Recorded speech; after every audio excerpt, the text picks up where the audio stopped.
Welcome. I'm in Spanish, I have a beard, and this is my podcast.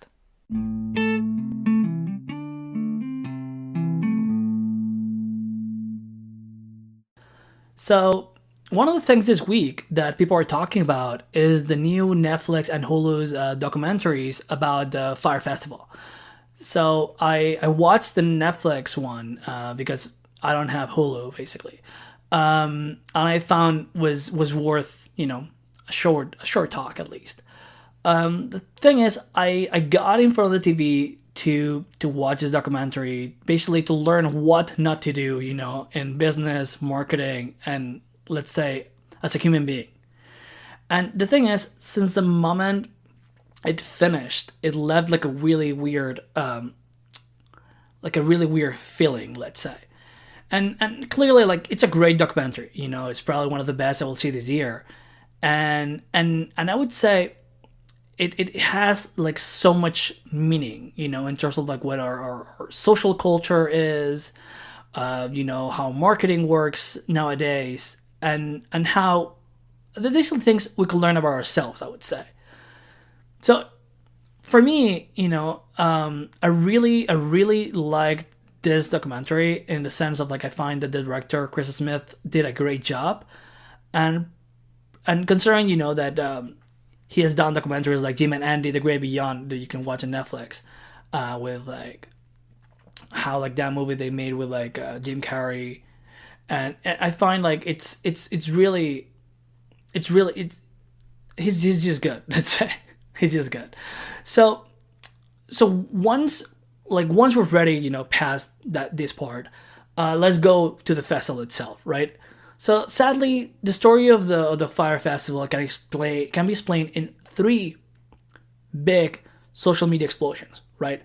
From the promotional video we all saw, at the beginning, to the cheese sandwich photo, when the festival obviously went to shit, and then this week with the release of the two documentaries. You can, with obviously everyone who was involved in FYRE Festival, going to Twitter, like for example Ja Rule, and having to like either defend themselves on, like, comment on these documentaries.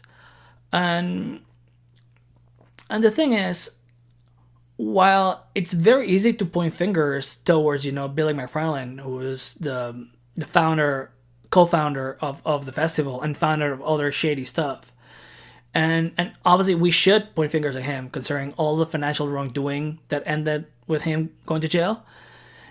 For me, it's a bit difficult to separate cases like this from, Juicero, Theranos, and other startups that were created and grew thanks to, over promises, overrated products, shady financials, clueless investors, and the use of influencers in this sense. And that's where, as a marketer myself, it kind of hurts me the most, in the influencers part, because I want to believe in them as a consumer, and I want you to believe in them as a marketer. And the thing is, for every influencer who tells the truth about the products, and they do the reviews, and they do things with good faith, you have thousands of influencers that endorse things they have no idea about, that they haven't even tried. Obviously, getting paid for it, but then don't not disclosing the financial interest they have on it. But then playing victims, I'm like, oh well, I didn't know, things like that, like exactly what happened with the festival, right? And but then you can go to the part where, as individuals, we created that hype as well, right? Because a lot of us watched that promotional video, and that was really well crafted, obviously. And if we could have afforded it, we were probably gone. It was like, oh, that looks like a really cool thing, a cool festival to go to if you could afford it, right? And probably if the festival would have been, would have happened, I'm sure it would be like a huge FOMO for a lot of people, right?